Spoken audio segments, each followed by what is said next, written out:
po tayo mag-alala kasi nandun na po si Inday Sara sa Netherlands, sa Hague. Hague ba yun? Hague? Oh, perfect. Kaya mga ka-DDS, huwag na po tayo mag-alala kasi to the rescue na po si Uncle Cotain, saka si Daddy Trump.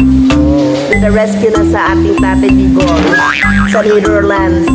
Kaya huwag tayo mag-alala kasi hindi nila yan pababayaan.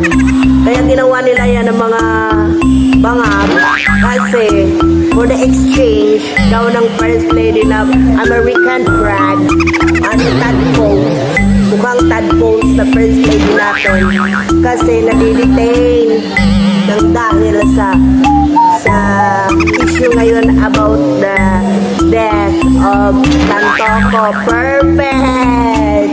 What do you think of Mr. Trump? Is stupid?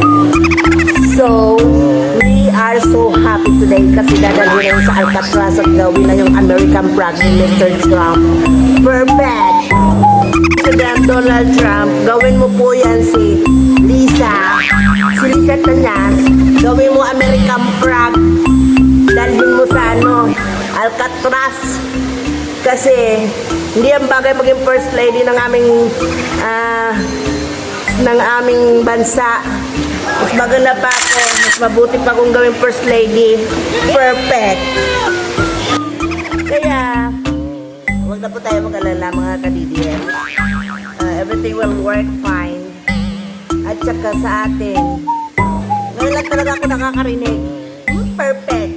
Yung mga pulis nagsasabing yung iba doon gumagamit ng mga droga ay pangpaiwas tulog lang daw. Perfect! Ano yung medicine? Panadol? Perfect! Only in the Philippines. Perfect!